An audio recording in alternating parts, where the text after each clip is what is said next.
Good morning, everyone. Welcome to a meaningful and timely debate on the topic peace, a hopeful future with special reference to India and Pakistan. We have a brilliant panel of students from grade 6th and 7th who will speak both sides of this issue. The debate will explore whether peace between India and Pakistan is truly possible or it remains a distant dream. Let's begin with Daman, who will speak in favor of the motion. Good morning, respected judges, my dear friends. I strongly believe that peace between India and Pakistan is not just a dream, it's necessity. Why should millions of people suffer because the decades-old conflict is? Let's not forget, both the countries are full of minds like us, who want to live safely, study, play cricket, and enjoy festivals and grow without any fear. Imagine if we exchange books instead of bloods, artists instead of armies, trade, tourism, technology could unite us instead of borrowed, dividing us. And yes, we had problems in the past, but the past does not have to define the future. Let's be the generation that chooses peace over politics. Thank you. Thank you, Damin, for that heartwarming vision. But now let's listen other side. Sihan, believe peace is not that easy. Let's listen to him. Good morning, all. Peace sounds nice, I agree, but is it realistic? India and Pakistan have fought war. There are frequent border issues and trust is very low. Even when leaders try to make peace, there are terror attacks or political blame games. How can you build peace without trust? And also, there are too many unresolved issues. These problems are deep rooted. Until they are solved, peace will remain just a word in speech. Let's not be emotional, we must be practical. Thank you. Strong points raised by Sahan. It's true, peace requires trust and effort from both sides. But now let's welcome Zikra, who think peace is simple even in today's world. Thank you, Rabia. My friend Sehan says peace is not realistic, but I say peace is not automatic. It's a choice. A difficult one, yes, but a powerful one. Do we want more children in the classroom or more soldiers at the borders?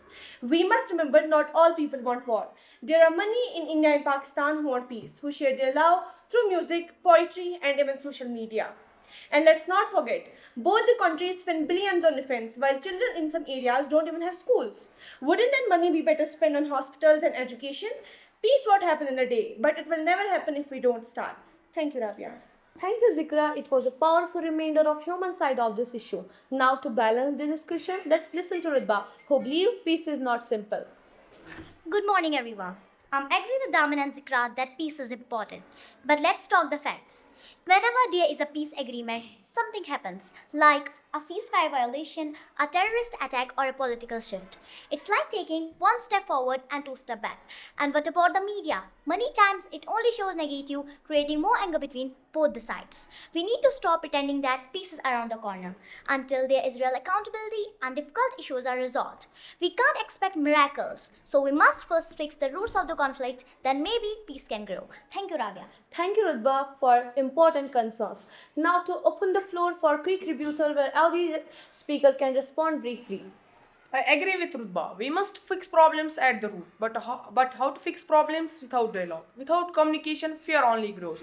Peace begins with a small step. Students exchange, cultural programs, and even debate like this. Thank you, Daman. But even dialogue can be misused. We have seen peace talks fail many times. Before we dream, we must build solid foundations of trust. Thank you, Sehan. Trust is built by people, not just leaders. Let's promote peace in our own schools, homes, and communities. Change starts with us. Good point, Zikra. But even people are influenced by politics and pain. Let's not underestimate how deep this conflict runs. Thank you. Thank you, dear speakers, for the wonderful discussion. We have heard both hope and reality. We have heard about possibility and challenge. Let's be the youth that work towards understanding not between India and Pakistan, but across the world. Thank you all. May peace be more than a wish. May it be our future.